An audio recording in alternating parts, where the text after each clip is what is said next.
સ્થાનિક સ્વરાજ્યની ચૂંટણીઓ જેમ જેમ નજીક આવી રહી છે એમ પાર્ટીઓમાં ગાબડા પડી રહ્યા છે।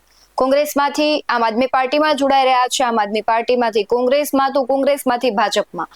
જે પક્ષ પલટો છે એક બાદ એક થઈ રહ્યો છે અને ન માત્ર પક્ષ પલટો પરંતુ આક્ષેપો એવા લાગી રહ્યા છે કે ક્યાંક પાર્ટીઓને નુકસાન થઈ રહ્યા છે। આપણે આમ તો આદિવાસી બેલ્ટની વાત કરીએ તો આમ આદમી પાર્ટીનું અમુક એવા વિસ્તારો છે કે ત્યાં ખૂબ સારું એવું વર્ચસ્વ છે, પરંતુ છોટા ઉદેપુરનો ક્વાંટ વિસ્તાર છે અને ત્યાં તો પ્રાથમિક સુવિધાઓનો તો અભાવ છે જ, પરંતુ આમ આદમી પાર્ટીનું જે વર્ચસ્વ છે તેના ઉપર સવાલ થઈ રહ્યા છે। ખાસ કરીને જ્યાં સ્થાનિક નેતાઓ છે તેઓ ક્યાંક પૈસાની માંગણી કરતા હોય તેવા આક્ષેપો લાગી રહ્યા છે। નમસ્કાર, ગુજરાત BS9 ટીવી ન્યૂઝમાં આપની સાથે હું છું ભગવતી વિશાવડિયા। છેલ્લા ઘણા સમયથી જ્યારથી સ્થાનિક સ્વરાજ્યની ચૂંટણીના એંધાણ આવી ગયા છે ત્યારથી પક્ષ પલટો થઈ રહ્યો છે। આમ આદમી પાર્ટીની જો વાત કરવામાં આવે તો આદિવાસી જે બેલ્ટ છે ત્યાં ખાસ કરીને રાધિકા રાઠવા અને ચૈતર વસાવા જેવા નેતાઓનું વર્ચસ્વ છે, પરંતુ છોટા ઉદેપુર જિલ્લાના ક્વાંટ તાલુકામાં આમ આદમી પાર્ટીમાં મોટું ગાબડું પડ્યું છે અને આમ આદમી પાર્ટીના 50 જેટલા કાર્યકરો છે એકી સાથે કોંગ્રેસમાં જોડાયા છે।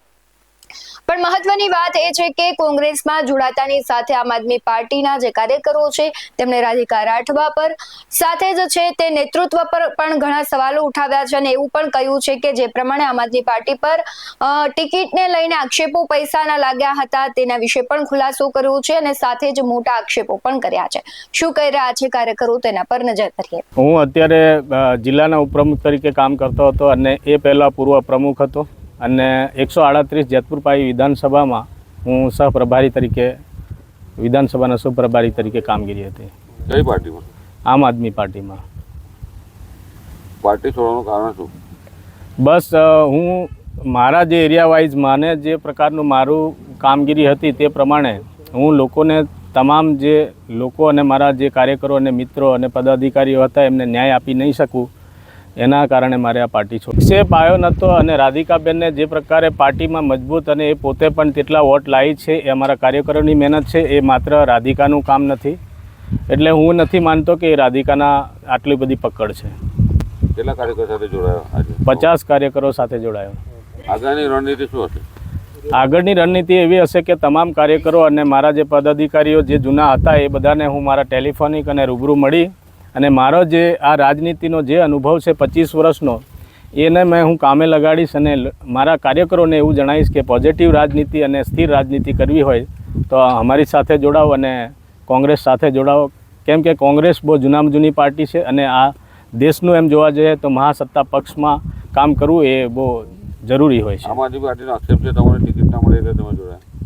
ના, એ માત્ર કહેવાનું હતું। 6 મહિના પહેલાંથી મારું ખુલ્લું એમને જણાવી દેવામાં આવેલું અને એમની સાથે ચર્ચા પણ કરેલી કે અમે રહીશું તો જિલ્લા પંચાયતમાં જ લડીશું અને તાલુકામાં નહીં લડીએ અને લેડીઝ હશે તો પણ નહીં લડીએ।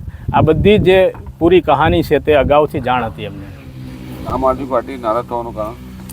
આમ આદમી પાર્ટીએ મારા 13 વર્ષમાં મારા તો વ્યક્તિગત તો અલગ બાબત છે, પણ અમારા તમામ કાર્યકરોને એ પોતે ન્યાય નહીં આપી શક્યા, અલગ અલગ મેન્ડેટ આપ્યા અને કમજોર લોકોને મેન્ડેટ આપે છે। મતલબ મને એવું લાગ્યું કે એ બીજેપીને જીતાડવા માટે જ આ પાર્ટીમાં રહી છે। આમ આદમી પાર્ટી કેવા ઉમેદવારો મૂક્યા છે હમણાં જિલ્લામાં? આ પાર્ટી એવું માનો તો કવાંટ તાલુકા યા ફિર પૂરા છોટાઉદેપુર જિલ્લાના 7 તાલુકામાં કદાચ કોઈક એવા કારણોસર અથવા ત્યાંના લોકોના વિચાર ગલત હોઈ શકે તો જ ત્યાં સીટ આવશે, બાકી 0 મળશે। એવું સોશિયલ મીડિયા પર એક મેસેજ વાયરલ થયો હતો કે ટિકિટો વેચાય છે આમ આદમી પાર્ટી? હા, સાચી વાત છે। ઘણી વખત ડિમાન્ડ કરતા હોય છે અને એ પોતે એવું નથી કહેતા કે મેન્ડેટના રૂપિયા આપો, પણ મારે થોડી જરૂર છે એ વાત કરતા હોય છે। કોણ માંગે છે આમ આદમી પાર્ટી પૈસા? હા, એ ત્યાં નજીકના જે મેન પદાધિકારીઓ છે જેમ કે પ્રમુખ હોય કે બીજા હોય એ લોકો માંગતા હોય છે અને અમારા પર પ્રેશર પર બનાવતા હોય છે। નામ સાથે આક્ષેપ? નામ સાથે આક્ષેપ કરવાથી કોઈ મતલબ નથી, બદનામ થશે। પાર્ટી તો છે જ હવે, પણ એનાથી કોઈ ફરક નથી પડવાનો અને લોકોને ખબર પડી છે કે આ બોગસ પાર્ટી છે। કેટલા પૈસા માંગ્યા તમારી પાસે ટિકિટમાં? અમારી પાસે નથી માંગ્યા, પણ કામગીરી એટલે કે ઉછીના તરીકે ડિમાન્ડ કરેલું। રમણભાઈ રાઠવા। જે કહેવાય છે કે હવે જિલ્લા, તાલુકા પંચાયત, નગરપાલિકા, મહાનગરપાલિકાની ચૂંટણી છે। આક્ષેપ પ્રતિ આક્ષેપ સ્વાભાવિક છે, પરંતુ કઈ પાર્ટીને વધુ નુકસાન થશે એ જોવાનું રહેશે અને અવારનવાર એવા આમ આદમી પાર્ટી પર આક્ષેપો લાગતા હોય છે કે તે ભારતીય જનતા પાર્ટીની બી ટીમ છે અને આ એક વખત કોઈ આક્ષેપ નથી લાગી રહ્યા। અનેક વખત લાગ્યા છે અને એ પણ આપના કાર્યકરો જ લગાવી રહ્યા છે. એટલે હવે આમ આદમી પાર્ટીને લઈને તમારું શું માનવું છે અને ખાસ કરીને જે ટિકિટને લઈને પૈસાની વાત આવે છે તેને લઈને શું માનવું છે કમેન્ટમાં જરૂરથી જણાવજો. બાકી આવા જ વધુ અહેવાલો સાથે ફરી મળતા રહીશું. તમે અમારી યુટ્યુબ ચેનલને સબસ્ક્રાઇબ કરવાનું, અમને ફેસબુક અને ઇન્સ્ટાગ્રામ પર ફોલો કરવાનું ભૂલશો નહીં. બાકી અવનવી અપડેટ્સ મેળવવા માટે આપ જોતા રહો BS9 ટીવી ન્યૂઝ. નમસ્કાર.